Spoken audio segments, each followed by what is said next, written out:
You know, most people have this idea about how AI gets trained. You just feed it the entire internet, right? And that's it, done. But yeah, that's not really how it works. Not at all. The chatbot you're talking to today, it actually went through 3 really different training stages to get here. And those stages, well, they explain pretty much everything about why it acts the way it does. So let's kind of pull back the curtain, you know?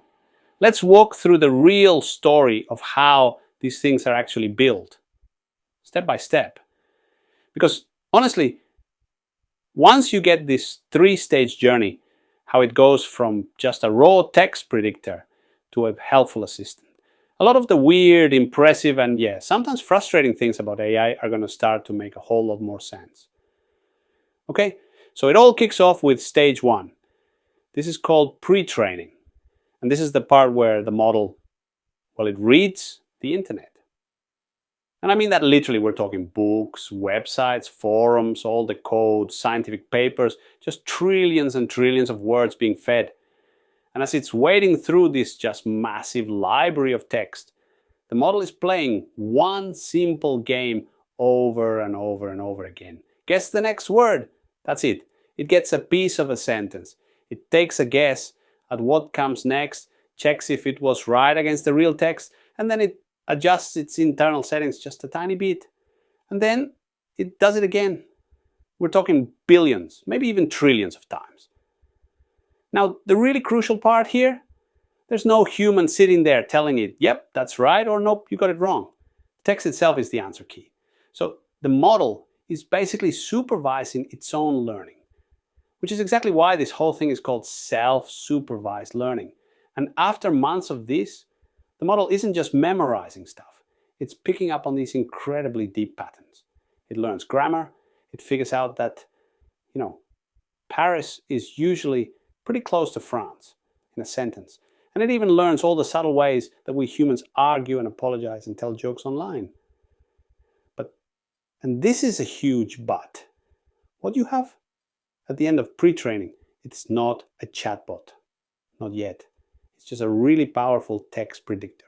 So if you ask it, what's the capital of France? It might just write another question back at you. Why? Well, because maybe it saw a bunch of practice exams online where one question follows another. It's not trying to be rude. It just literally hasn't learned the rule that questions are supposed to be answered. And that right there brings us to stage 2, fine-tuning for instructions.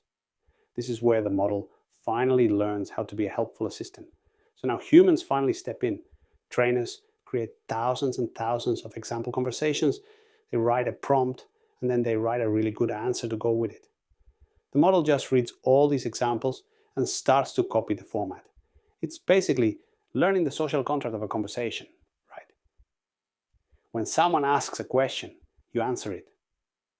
They want a list. You give them a list. They ask for code. You write the code. And it's really important to get this.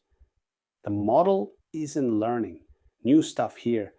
It still has all that knowledge from reading the internet. It's just learning how to use that knowledge in a helpful way. Think of it like a super talented apprentice chef. They already know how to cook everything, all the techniques. But now they're watching the head chef to learn how the kitchen actually runs, how you take an order, how you present a dish, how you talk to a customer. And yeah, this is also exactly where the model gets its personality. Is it polite, cautious, a little chatty, or super concise?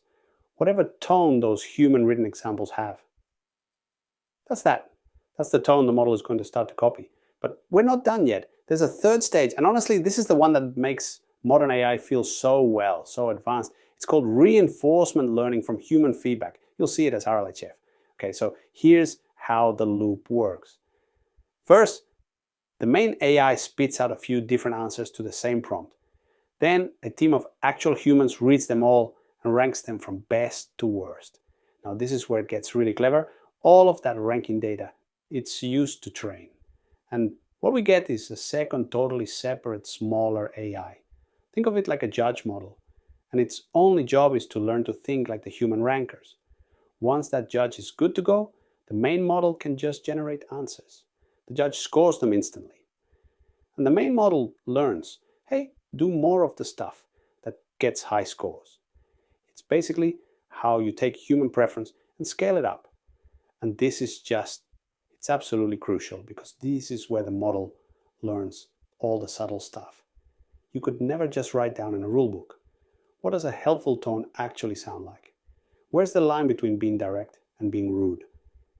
When is it accidentally giving out dangerous medical advice? You can't write code for that stuff. You have to teach it by showing it over and over again what we as humans prefer. And this is exactly why models like ChatGPT and Claude feel so different from each other. They both read a lot of the same internet, right? So what's different? It's the fine-tuning in this human feedback stage. They used different examples, they had different human rankers, and they rewarded different kinds of behaviors. It's like same ingredients, totally different recipe. Okay, so now that we've gone through the whole process, what does this actually mean for you as a user? Well, there are a couple of really important takeaways here. And the first one is this.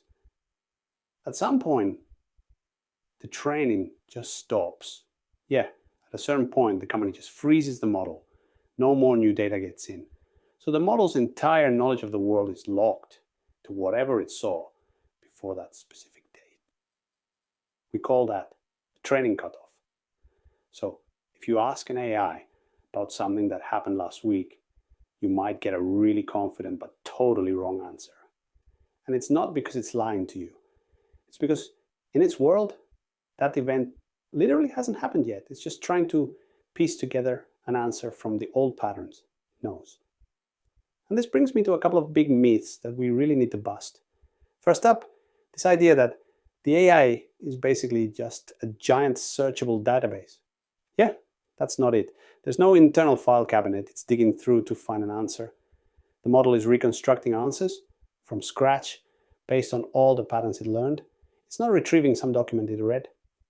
And that fundamental difference, reconstructing versus retrieving, that's exactly why it can sometimes get facts just a little bit wrong or even make things up entirely.